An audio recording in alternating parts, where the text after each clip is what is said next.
Hey guys, Jacqueline and Mina here, and we just want to jump in really quick to tell you something really exciting that we have been working on, and you are the first to hear about it.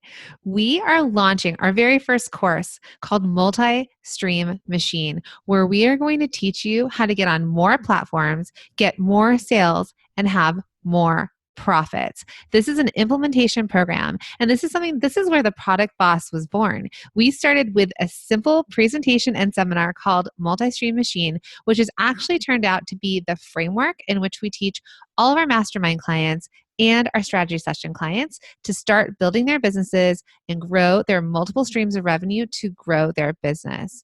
We want you to learn how to master your sales. We want you to learn how to increase your revenue, and you will grow your product-based business. So this is this course that we are presenting and we are having for you. And Mina, tell them a little bit more. It's only up for 7 days, guys. So it comes at perfect timing. You can work on this in the summertime all the way up to the fall, where you're implementing how to basically make more money in more places. And now we're bringing it full-fledged, full out into a course where we're going to help you basically grow your business in such a short amount of time. But what we want you to know is this is a beta program. So we are pre-launching it to you right now for 7 days. You get that opportunity right now to sign up for it and grab it at a super, super discounted rate, and it will be available to you in the summer. So if you're interested in learning more about this and signing up and grabbing your spot, head over to theproductboss.com/more, and we'll see you over there.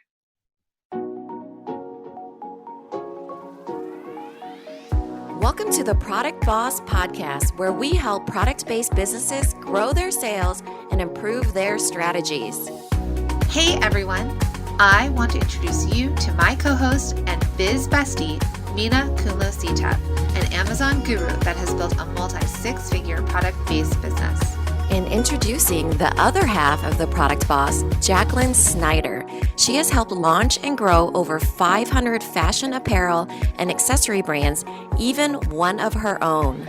And together, we share our inventory of secret weapons that will help you dig deep and do the work it takes.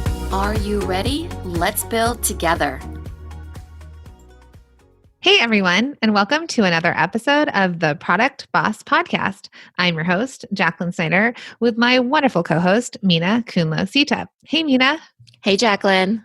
So today we are excited to have a very special friend and fellow podcaster on. We have Amanda Boleyn of She Did It Her Way. Welcome, Amanda. Hi guys. I'm so excited to be here, and thank you for the opportunity. Oh, we're delighted. Yeah. So Amanda, you have a podcast and a business called She Did It Her Way. And would you mind telling our listeners, if they don't already know you, a little bit about your business and what services you provide to your clients? That's right. How much time do we have? Do we have all day? Okay, great. That's always the goal, is to get it condensed down. But hi, everyone. Nice to meet you via podcasting. I'm super excited to be here. I run a business called She Did It Her Way, and it started out, most people know it from the She Did It Her Way podcast, because that's what we started with in 2015 when it started as a hobby. And since then, since launching, it has grown into more than a podcast. We have a monthly membership, we've got an annual event, and we're really focused on helping women in corporate transition out of corporate, ditching the 9-to-5 by leveraging their skill set to create a business and life that they love. A lot of what our clients are trying to make that transition, product people that they'll be in our masterminds and on their lunch break listening in, or on the drive to work, that are working the 9-to-5 and making it happen on the side. One of the biggest questions we get from our clients, no matter whether they are still working corporate or they're full-time in their businesses, is time management, right? But then when you are working, when I say corporate, you have your day job, right? They still have their day job, whether it's corporate, they're traveling, whatever it is. And then their product business is still sort of their side hustle. Right. And oftentimes it's really hard for them to find that balance. So I know that you are typically helping everyone that you work with transition or figure out how to transition eventually to the full-time, their side hustle being their full-time. So how could you help our listeners kind of navigate through that? Yeah. I mean, it definitely, I think, actually having the constraint and the circumstance of a side hustle or having the full-time job is actually a really great way to exercise the muscle of time management. especially because you know that you're at the full-time job for X amount of hours every single day. And so you really have that built in, and you have to look at your calendar and other ways to figure out how can you not only find more time, but use it in a way that is productive and efficient to ultimately get you to a place where you feel comfortable. Well, maybe not comfortable, but confident in making the leap, and you're taking a calculated leap, not a risky leap, which sometimes I see people do often. And I always advise against it, which we can talk about some of the mistakes to avoid making when you make the leap, just because I've witnessed so many people do it. And I've seen the leaps that are very strategic, and I've seen leaps that are very emotion based. And you can definitely tell what type of leap people took based on how they land. So, yeah, time management is one of my favorite things because I'm always personally looking for ways to not necessarily get more done. It's not about getting things more done, but it's about getting the right things done. And then as a business owner, growing and learning what you can outsource and what you can train other people. But I'm happy to dive into a system that I like to use for one of the things. We just did it actually in Her Way Society for our goal setting workshop. Coming into quarter two is thinking about like taking 10 to 15 minutes and brainstorming, and more so visioning about where you want to be at the end of 3 months, and thinking about like, okay, what have you accomplished? What are things that you've crossed off your checklist? Where's your business at? What does it look like? So spending 10 to 15 minutes doing that exercise, and then going back and seeing what are maybe 3 to 5 very specific goals or outcomes that you want. So it might be something that's like, I want to grow my email list by 1,000 subscribers. I want to sell my first product, and picking out maybe 3 to 5. And then what you want to do with each of those goals is actually make it a SMART goal. So make it specific, measurable, attainable, realistic, and timely. And then the next step would be to move into a massive action list. So this kind of gives you exactly like, okay, if I want to grow my email subscriber list by 1,000 people in 3 months, what are all the things that I need to do? And you just give yourself zero judgment. You just start writing whatever comes to mind. Once you have that massive action list, you go to your calendar. And like I said, I think they're really good. Like a positive thing is that when you have the constraint of the full-time job, then you know that you already blocked that out on your calendar. Then the next thing is like, when am I going to actually schedule time to work on my business? It might be 2 hours in the morning from 4 to 6 a.m. I know that sounds really early, but you just it's a season of life, and you're going to be out of balance in so many other areas, but that is okay. Because if you ultimately want to become your own boss and have your business where you're running full time, it's choosing and making those decisions. And so let's say you decide that you're going to work 2 hours from 4 to 6 before you go into your full-time job. The next question becomes, what are you going to do with those 2 hours? So often we open up our laptop, we look and we're like, oh, it says work on whatever, or check email. That is not a good system, because that is just allowing you to fall into procrastination, to be busy, to not actually produce anything. So then when you have your massive action list, it's time to actually put it in chronological order, and then put it in increments of 30 to 60 minutes on your calendar. And when you put it on your calendar, you're going to be writing what you want to produce at the end of 60 or 30 minutes, not what you're going to be doing.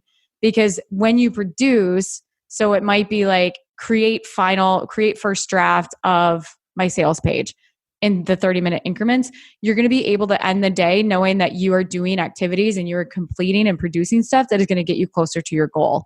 So you can easily do it if you want to do a 6 month. If you're like, I'm going to leave my full-time job in 6 months, then you just have to brainstorm everything that has to happen and figure out which order it has to happen in, and then put it onto your calendar. And I recommend doing 2 weeks out of calendar blocking, because if you try to do anything more, things change, life changes. And so working in the 2 week time frame is something that's been really helpful for not only me, but then the other students that I work with. Amazing. I love all that. I could see the wheels turning in Jacqueline's head as you were speaking, and she was like nodding in her eyes. What, do you know me? By the end of it, you're guaranteed results, basically, if you did the work. Yeah. I mean, and I think another thing too to think about is that we often we make commitments to other people. Like, for example, we'll say, yeah, I'll go to this event with you. We paid $35 for this ticket. It comes to the night of the event and we're like, oh my gosh, I don't want to go. Why did I sign up for this? But yet we still go. But then it comes to something that actually deals with us and our life and our dreams and our goals and our business. And we break promises all the time. And so I think it's also exercising the muscle to create self-discipline within yourself to keep that commitment to yourself. So when you schedule that you're going to work from 4 to 6 a.m. in the morning and someone asks you to go for drinks on a Wednesday night for Wine Wednesday, you have to defend what you put on your calendar, and you have to get in that practice and habit of doing that, because if you don't defend it, no one else will. And yes, it may seem like sacrifice, but it's all about what you make it mean in the moment. And so when you say no to things, when you say yes to one thing, you're indirectly saying no to other things. And in this instance, in this example, is knowing, like, setting those boundaries and knowing that it's only for a season of time in your life, and it's worth the no to not go to drinks or do something else, because you are saying yes to your business and you are saying yes to your dreams and your ultimate like life. And it may not seem like it's an immediate gratification, because building a business isn't immediate gratification, which I think kind of deters people when they get into it. They realize that. But if you can stick with it for 6 months, a year, 18 months, like, you are going to be a different person just by taking massive action, following through, protecting your calendar, keeping your commitments to yourself, than you would be if you just did whatever felt good in the moment and just stay committed. It's the same with like food or weight loss, where you're like, oh, I'll just eat that. Or, you're going to stay up late and you won't be able to work out in the morning. So I think no matter what, whether it's work, it's like that discipline, that self-discipline. And we were talking about this off air, but a lot of times I remember, in my 20s, and I didn't actually, all my entire 20s, I have kids. And I was like, I was like, I have no time. I would always be like, I have no time. And then you have first kid and you're like, oh, I really don't have any time. Or like, I thought I didn't have time. I had so much time to watch TV or do whatever. And then you have 2 kids and you're like, okay, even less time. And so I think you get comfortable in that space of what you consider. But like you said, what do you say no to? And you're saying yes to something else, and like really being disciplined and intentional with that commitment. Because if you want to get out of your full-time job, or even if you're full-time in your business right now, you want to grow it, you need to act on these like actionable and executable steps to be able to do it. Mm-hmm. And I think like the things that you're going to do now as you transition and build your business, your side hustle to go full-time, the things that you're doing now are not going to be the same things that you do when you get your business to 6 figures. And the things that you do when you get your business to 6 figures are going to be different than when you get your business to 7 figures or multi 6 figures, right? And so it's just understanding that like it is a season of your life. And when you are doing full time with side hustle, like it's not going to be in balance. It's just not. And you have to be okay with it. And I think once anyone comes to terms that it's going to be out of balance, whether it means like maybe less time, and I don't have kids, so I'm coming at this like I'm not speaking from example on that particular part, but I know like when you say no to friends and you say no to social activities, like you just have to make those decisions, and you're choosing the decision in the moment to ultimately where you want to go later on. And I have a question. What are friends? Right? Yeah, no, I'm totally like, majority of my closest friends who know me really well are not at all like they're teachers, they're lawyers, they're direct like marketing professionals, finance, whatever. They're like out of this space. And so sometimes like balancing the friends and the great connections that you make in this world, along with the other great connections you have, like sometimes like it's just not always in balance. I know there's a book, it's called Decide. Stephen McClatchy, I think he wrote. He did a really great, in that book, he describes like balance is actually sometimes you feel more in alignment when you're out of balance, because you know that you're moving things forward. Like that high that you get because you're getting GSD, you're getting stuff done, can fuel you more than if you just stayed in balance. And so I would also encourage people, don't be afraid to get out of balance. Running 2 businesses, the thing that Jack and I, since we love work so much and we love what we do in both businesses, right? But we have to always be conscious that we're protecting our time. So even if it's 2 businesses or kids or friends, you're always needing to practice that muscle, like what you said, of protecting your time. Because if you enjoy it like we do, we tend to overwork ourselves. And then we're like, what have I done? Haven't protected my time very well. So it's all in the decision making, which is so funny because we were thinking about this. You guys, we're also going to be Amanda's podcast. And in her intake form was, what are your non-negotiables? And Jacqueline and I were like, We what don't is have this any. strange question? We did not have any. That's what we answered. Non-negotiables. We always want to hear what the options are. What are some examples that people have given? Yeah, I'll do the non-negotiables in a second, but you Okay. brought up something that reminded me with, a non-negotiable. So we're talking about time constraints and using your current, like where you're at, your full-time job as a constraint within your schedule. And and made me think about one of the mistakes that people make when they're making the transition is that they leap too soon. And it usually is driven from an emotional place. And it's this belief of like, oh, if I just had more time, I could get it all done. And to be honest, it's what I found even from my own personal experiences. It's really not about more time. It's about how do I use effectively the time that I have? Because if I just get more time, I'm going to use that time the same way that I'm currently using it. It's also with money. If you think, oh, if I could just make $75,000, everything would be fine. Then you make $75,000 and you're like, oh, if I just made $150,000, then I'd be good. It's not about the actual quantity of money or the quantity of time, because you're still going to treat it the same way you're currently treating it, just the way you treat your money. And so that is where it's a really good way to practice the time that you currently have. Because what I've seen too often is people leap too soon because they're just like, oh, I just want to get out. I want to have more time. I'll figure it out when I quit my job. Is that you actually have all this time, but you get less done because you don't have a plan. You don't know what you need to do. You haven't you haven't maxed out of pushing yourself and really exercising like the time frame management thing, which is, I just think is so important. And it's such a good skill to exercise when you are in your full-time job.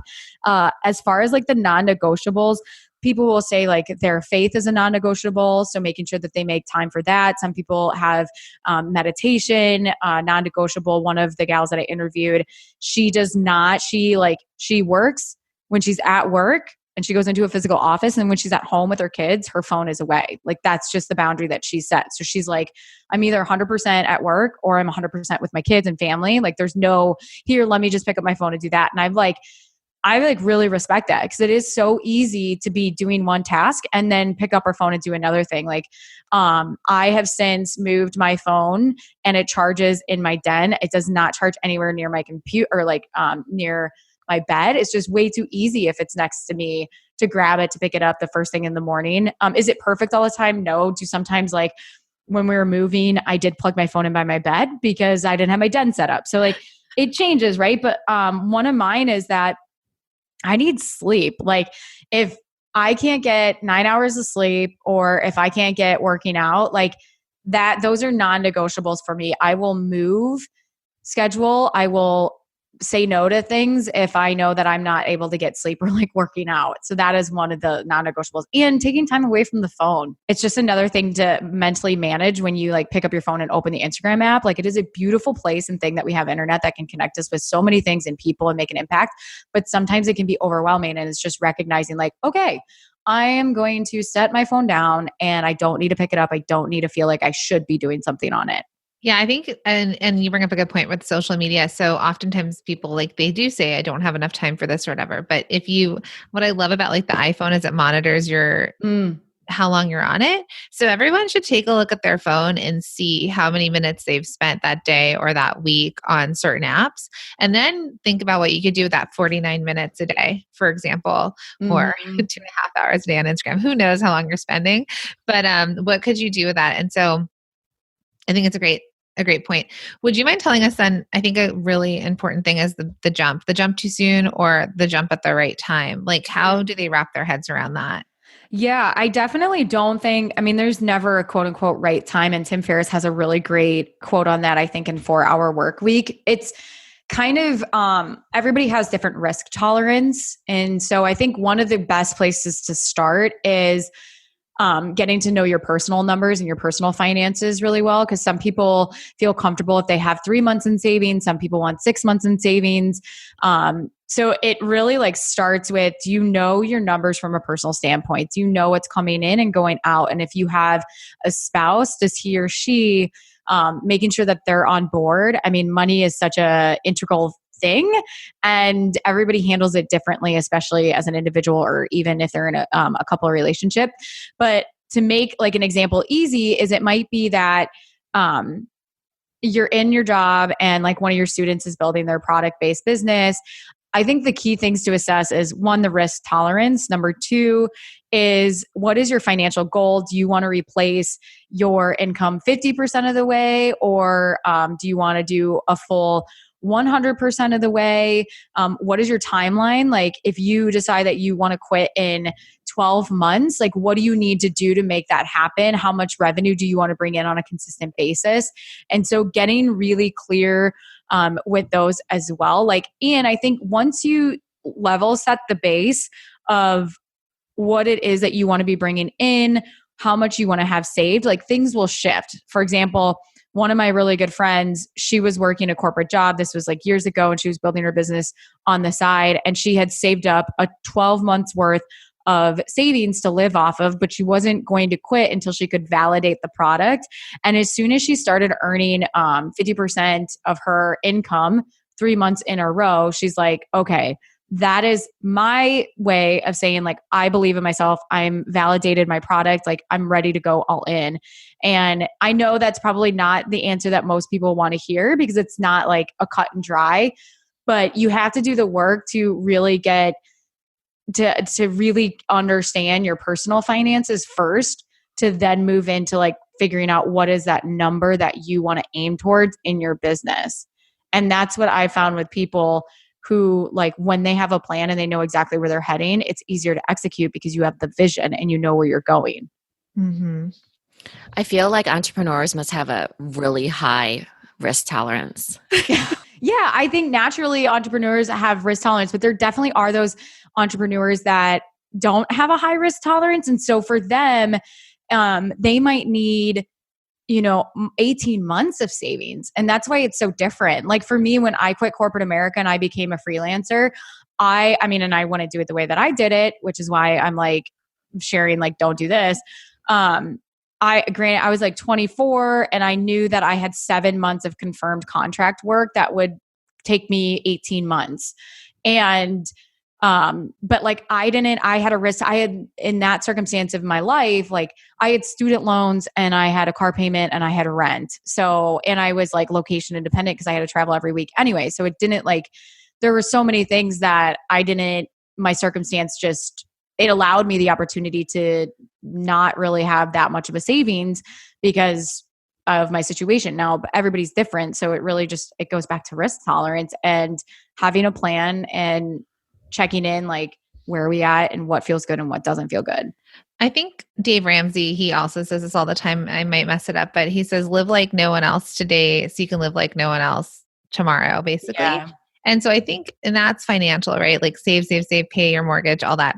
But if we're going to use that sort of thing for people who want to jump out of corporate or their full-time job into their side hustle and make it their full-time job that supports them and their families, you have to do that with your time, like you said. So you might be doing the 4 to 6 o'clock shift and of working on your product business. Mm-hmm. Not going out the night before with your friends. So that's right now, like you're going to commit that time to put the work in to build the business. And then also, like you're saying, if it's 18 months worth of savings, you also have to save. So whatever, maybe potentially, if you get to the point, whatever money you're making in your job that you're saving what you can, right? Or maybe, and then the money that you're making in your product business hopefully stays within that. And I think an important thing for people in product-based businesses is like, they should have savings to support them, right? So they can financially afford to live. And I feel like the other side of the coin is to get your product business to the point that it can support itself. Mm-hmm. You can pay for the product that needs to be made to keep turning it out. Because if you run out of money for your product business and you have to pull personal money into it, then you really can't, there's not enough money to go around. Yeah. So I think that's important to like stabilize the business separately than yourself as a person with rent or mortgage or whatever it is. Yeah, no, that's a really great point too. Cause that is, with product-based business, and I have some people that are, which when you guys come on, they might like migrate over to you guys cause it might be more of a line fit. But I think it is true cause you have like cost of goods sold and you have a lot more, having inventory and being able to like carrying that, and you want to be able to cover those investments or expenses versus like if you're just doing straight up like online business, no product, it's much easier to keep a low overhead. That's the thing with product-based businesses too, is that their production doesn't end with that first run. They're always going into production, always investing. So you're taking the leap over and over and over. It is a matter of where your risk tolerance is. If you're thinking, oh, I'm so close to running out of money and I have to pull from somewhere else, it makes it that much more difficult than if you have sales coming in. You can project out some sales, you know which platforms are selling really well, and it kind of minimizes the risk. It does, it minimizes, but you had said too, like having a full-time job and a full-time income and salary, like being able to use that money, like you said, invest in the business, not just in the product, but to have like join the mastermind. You know, you guys have obviously proven that you're successful at what you're doing. So that's just another example of people are tuning in, like invest in people who are doing what it is that you want to do and are successful at it, because it is worth the dollars, the time and energy to pay someone to go from 0 to 10 in half the time than if you just try to piecemeal it and figure it out on your own. Like it may be perceived cheaper, but in terms of how much time you're going to spend trying to figure it out and do it all, like it's just, your money's way better, I think, better invested in people that can teach you exactly how to do it. So yeah, I mean, about signing up for a mastermind, for their product mastermind, I mean, I would do it. They're obviously very successful. So why wouldn't, like my friend's blogging course, I'm like, yeah, I'll pay $300 for that because you know what? You're successful at it and I want to know exactly how you do it. And that's what we do for our clients. Like in our mastermind, for example, they're starting to source like packaging, or maybe something happened with USPS and like shipping. And so we're helping them navigate. So yeah, it is an investment sometimes into this, like a mastermind or coaching or consultants, but that it does, like you said, it minimizes. One, we want to minimize the learning curve for people. So if you really do have a goal in the next 12 months that you want to move your business from, maybe you're making a couple $1,000s a month to you want to make $8,000 a month to hit $100,000, the time, let's say with us, and we've seen this time and time again, like we had a client in our mastermind leave corporate, full-time product business, yeah. And she had a young kid. Like she was able to do all the things. And it's because we were able to help her get really smart about where she put her time and her money. Like product people they go wide sometimes, not deep. Like, oh, I'm going to add this and I'm going to add that and I'm going to do this. And we really, really, really try and focus people to go deep on what's working so that you don't have your money in lots of places. Yeah, that's such a good reminder too for any business. Like, especially early in the beginning, go deep with what's working and then start to expand. And that was one of the things that she did it her way in the beginning, because I had shiny ball syndrome. I was like, oh my God, I think this sounds really good. And this, and like now 2.5 years later, like things are up and running. But if I would do it differently, I would just focus on one thing, one funnel, one focus, one product. But you don't know from the get-go, right? Hindsight is 2020.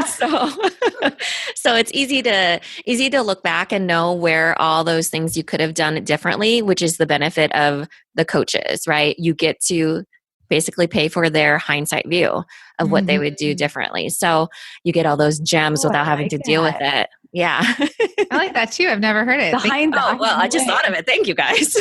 Paying for the hindsight view. I was at a concert, a Michael Bublé concert the other couple of weeks ago, and we were just talking about like he had a full orchestra and symphony, and then someone was like, how much do you think they make? And someone had said a number and they're like, yeah, but they only work like 4 hours a day. And I was like, dude, I'm like, you're not paying just for their time. You're paying for all the time and energy that they have spent in practice when they weren't getting paid because they're so good at what they do. And you just saying like the hindsight thing reminded me is like, people aren't paying just for your hour of that time in that moment. You're investing in their mistakes, their learning lessons, what they've learned all the way up until they like launch this coaching program with you. And it's such another great reminder, even like for myself too, right? Well, and that's the thing, like, let's say musicians, is that you're paying for the fact that they can show up and quickly learn the music and be there. So maybe they don't have to take the entire orchestra on tour with them, but they can hire local musicians and, make it happen quickly. So I think that idea, everybody wants things faster and cheaper and, and the fast part of it. And so it's not always easy, but if you can have help to shortcut it, right? Then it's less time in corporate. It's less time trying to figure all the things out. And you're getting somebody to give you sort of clear steps that you can make, like plan the way that you were talking about in the beginning of the episode. Yeah. Also, So, it's nice to have somebody to talk to, right? I think there's this Yeah. balance of, with every entrepreneur, and is that when they're trying to take the leap, it's this portion calling to you that's like, hey, you really should save 12 months worth of investment. And the other part that's like, YOLO, baby. I love it. YOLO. Every scenario, there's always going to be those two divides, the balance of it. Yeah. You kind of have to have those people remind you, remember, this is the reward at the end of it. so Amanda, we want to ask you, we have these like fun rapid fire questions that we ask towards the end of our episode. So you ready? Yeah. Okay. So what is your coffee order? Ooh, black coffee. Me too. Blonde. Yeah, I like a right. light roast, which actually has more caffeine in it. A little bit, dark because it roast. doesn't get roasted out. And side note, coffee has more caffeine than espresso. I don't know if everyone knows that. Oh, I did not know that. Yeah. Okay. that's Favorite clear. thing on your desk? It's a hot mess right now because I just moved into it. I would say my new iMac. Ooh, that's Yeah, a good that's thing. a good thing. It is like 30 times faster than my laptop. It's terrible. I'm so happy. So finish this sentence. When I pick up my phone, I Usually do Instagram or check Mint. Mint. Oh, Is that nice. Yeah. The financial thingy. So I yeah. love the graphs and stuff. They are great. Except for I have connectivity issues sometimes. on You're purpose? like, why does it say $500? It's always saying error. I'm like, oh. Oh, you're talking about the accounts. Yeah, I have that too Yeah. sometimes. Yeah, my husband and I, the way that we do it, we combine everything and we had like set up all these budgets and stuff. So I made a commitment for 1 month to like build the habit of like getting in there and checking in. And I don't know, I like it. That's awesome. All right. You wish you knew how to Speak a foreign language. And then what was the last show you binge watched? What was it that I just binge watched? I want to say it was it was either Suits Ooh, or we finished that. And then is it Jack Ryan? I think it's on. oh, yeah. yeah. So good. Yeah, that was really good as well. So Uh-huh. that was what we just binged. I was mad that it ended at like 8 episodes or something crazy. It was so short. Okay. What should the title in your email signature actually say? The Action Catalyst. I think, did I say that right? I think Action Catalyst. And what I mean by that is I think I'm really good at getting people just to take action. It doesn't mean like if you're stuck and you're not moving, like really good at helping people remove it and just get them to take massive action in the beginning. Yeah. So I would like do that. that. And then do you have an alter ego or stage persona? Oh, I think I'm going to say Jennifer Lawrence just because I often get told that I kind of look like her sometimes. But I've been asked if I've like done acting before, and I mean nothing major. But I mean high school plays, I did high school plays and musicals. And I like emceeing and obviously being a host. It was fun. Yeah. Side note, she's gorgeous if you guys Oh, haven't seen her. So you could see her on Instagram. Okay, I paid you to say that. Yeah. No. And then Mina's going to ask you the last Yeah, question. I actually have 2 questions. Super Ooh. quick. What's your favorite emoji? Most used, I should say. Most used emoji. Oh, the one with the stars. I'm a very expressive person. Like you don't Oh, usually- star eyes. Yeah, the star eyes or the poop one too, because that's always fun. And so we often say that entrepreneur years are like dog years. What would you tell baby Amanda in the beginning of her journey now that you learned now back then? Oh God. You get the question, right? What would I tell myself in the beginning? Right. Don't think too much and just keep going. Good. Yeah. Love it. Very good. So would you mind telling our listeners how they can connect with you? Yes, my email address and my PO box. No, I'm kidding. You can go to She Did It Her Way podcast.com. I'd love. That's where you guys can go check out like all the other episodes and the freebies and stuff. But I hang out at the Instagram, the She Did It Her Way account. So I'm bebopping in out all over there. I keep it pretty business on that one, but I still have my personal one because my family's like, hey, we want to see what you're doing and like where you're at. And I'm like, okay, well, that's going to go on that one. But yeah, come say hi. I'm like in and out. I would love to meet you. It's so fun. And the journey of like transitioning out of corporate, it is not always easy. And that's why it's so important to have a community and a group of people or a mastermind to do these things with, because it is possible. And I think sometimes we want to give up on ourselves during the hard times, and we can't do that. I don't want you to do that on yourself. We don't Yes. either. Yeah. Definitely. All right. Well, thank you, Amanda. We loved having you on. This is so fun. Thank you guys. This episode is over, but it doesn't have to end. Head over to our Facebook group, search for the Product Boss Biz Community, or the link is also in the show notes. Come connect with other product bosses just like you. We'll see you in there. If you love the Product Boss podcast, we'd love for you to subscribe, share, rate, and give a review on iTunes. Until next time, Product Bosses, let's make it happen.